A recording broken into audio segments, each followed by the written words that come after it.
Muito bem, agora nós vamos estudar o livro de Levítico, né? O terceiro livro de Moisés é o livro de Levítico. Para muitos, um dos livros mais difíceis de se entender na Bíblia, e para outros, um livro chato, né, de se ler, de se estudar. Mas você vai ver que através desses estudos, Levítico traz muitas lições, lições maravilhosas para a nossa vida cristã. Levítico trata da tribo de Levi, né? Exatamente, o nome Levítico significa isso, Levi, concernente da tribo de Levi. É um tratado de Deus para a tribo de Levi. Claro que vai falar muito aqui do povo de Israel, mas o objetivo do livro foi servir de instruções a sacerdotes e a levitas. E nós vamos falar aqui dos sacrifícios, né? O livro de Levítico ele já abre falando dos diversos sacrifícios que o povo de Israel tinha como dever e responsabilidade de oferecer a Deus. Alguns deles para perdão de pecados, outros para gratidão, outros como símbolo de consagração, mas eles tinham os seus sacrifícios diversos para cultuarem a Deus. Então você vai notar que o culto que eles deveriam prestar a Deus no tabernáculo, levando os animais, né, suas ofertas, deveriam ser feitos da maneira que Deus estipulou. Não eram eles que inventavam culto que daria a Deus. Então, eles cultuavam a Deus na maneira de Deus, né? Como nós devemos fazer hoje. Nós não inventamos o culto, nós não elaboramos do nosso próprio coração, né, princípios para culto a Deus, não. Nós vamos à palavra de Deus e aquilo que o Senhor ordenou, ele deixou claro na sua palavra. E aí extraímos dela os princípios para a igreja, para a vida, para o culto, para tudo. Então Deus estipula aquilo que devemos fazer e nós obedecemos. Então vamos começar a ver aqui os sacrifícios estipulados por Deus para que fossem oferecidos a Ele, né, pelo povo de Israel. Vamos começar então. O Senhor Deus chamou Moisés e de dentro da tenda sagrada mandou que ele desse aos israelitas as seguintes leis a respeito dos sacrifícios. Quando o homem ofereceu um animal em sacrifício a Deus, o Senhor ele poderá escolhê-lo do seu gado ou do seu rebanho de ovelhas e cabras. Se ele ofereceu o animal do seu gado para ser completamente queimado no altar, então deverá ser um touro sem defeito. Para que o Senhor aceite, o homem levará o touro até a entrada da tenda sagrada. Se a oferta queimada que o homem oferecer ao Senhor for uma ave, então ele deverá trazer uma rolinha ou um pombinho. O sacerdote levará a ave para o altar, tirará a cabeça e a queimará no altar, e em seguida deixará o sangue da ave escorrer do lado do altar. Depois tirará o papo com o que estiver dentro e o jogará no monte de cinzas que fica no lado leste do altar. Então pegará a ave pelas asas e a abrirá, sem a partir em duas partes, e a queimarás no altar. A ave toda será queimada como um sacrifício, que tem um cheiro agradável a Deus, o Senhor. Então vamos lá. O que acontece? O que a gente aprende com os holocaustos?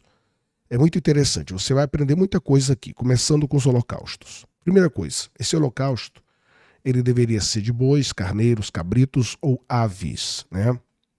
Lembrando que as aves, elas eram reservadas aos mais pobres. Quer dizer, quem tivesse condição ofertava boi, carneiro, cabrito, que são os animais um pouco mais caros, né? Agora, aqueles que não tinham condições financeiras, mas mesmo assim gostariam de oferecer um holocausto a Deus, então ofereciam as aves. Outra coisa, os animais deveriam ser primeiro machos sem defeito. Não poderia haver sequelas no animal, defeito no animal, fratura no animal, cortes no animal. O animal tinha que ser perfeito. Sabe que isso serve de lição para nós, que nos passa, é que Deus não aceita nada menos do que o melhor do seu povo. A melhor adoração, a melhor oferta, a melhor oração. Deus não aceita desculpa. Deus não aceita nada meia boca, feito de qualquer maneira, feito de forma relaxada. Então os animais deveriam ser macho e sem defeito. Mas por que macho? Os sacrifícios representavam o Filho de Deus, Jesus Cristo. Por isso que deveriam ser macho e sem defeito. Porque Jesus foi sem defeito algum. né, foi imaculado, irrepreensível. Então que essas lições que vamos aprender aqui nesse estudo leve você a oferecer sempre o seu melhor para Deus, o melhor do seu tempo, o melhor das suas finanças, o melhor dos seus dons, talentos, o melhor da sua adoração. Se Deus nos dá aquilo que é melhor, por que nós não vamos dar a Ele também o melhor? Já pensou se Deus respondesse às nossas orações e nos abençoasse da maneira que nós damos o nosso culto a Ele? Muitas vezes feito com má vontade, com disposição, de qualquer forma. Aí Deus olha para, né, aquele que está oferecendo, né, e já pensou se Ele nos desse da maneira que estamos dando para Ele? Quer dizer, sua bênção vai ser da qualidade do seu culto. Já pensou? Todos nós estaríamos perdidos. Então o animal deveria ser macho e sem defeito. A terceira consideração é que o animal era trazido ao tabernáculo e agora tinha um lugar de adoração para eles, né? E também colocava-se a mão sobre a cabeça do animal antes de sacrificar o animal. Quer dizer, o adorador colocava as mãos em cima da cabeça do animal. Sabe por quê? Porque simbolizava primeiro identificação, que o adorador estava sendo identificado com aquele animal. E também representa a transferência.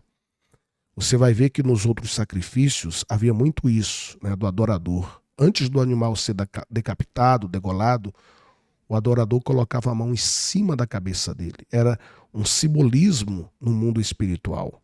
Significava identificação. Esse animal está assumindo o meu lugar e também transferência, né? No caso dos sacrifícios pelo pecado, que nós vamos ver ainda, a culpa do adorador era transferir daquele animal, né? Aquele animal era morto no lugar do adorador. Por isso que eles colocavam a mão sobre a cabeça do animal. E a gente vai ver que isso aí representa tudo aquilo que Jesus fez por nós, tomando o nosso lugar, levando sobre si nossas dores, nossas enfermidades. Todos esses sacrifícios apontavam para a pessoa de Jesus.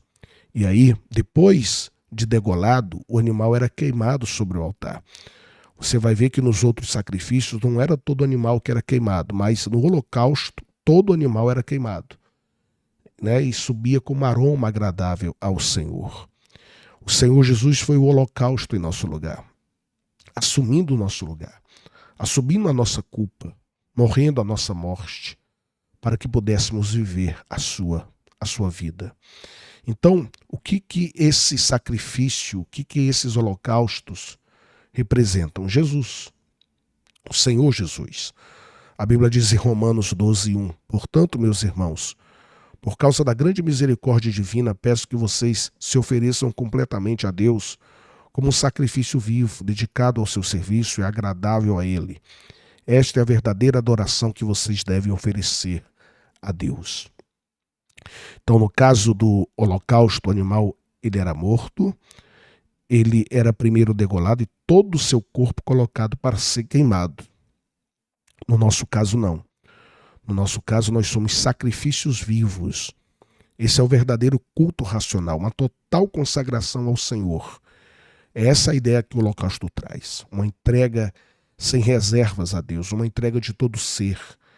Deus não aceita 30%, 60%, 90%. Ele quer toda a nossa vida em completa consagração e separação para Ele. Então essa é a lição prática que o holocausto nos traz. Esse primeiro sacrifício mencionado aqui no livro de Levítico.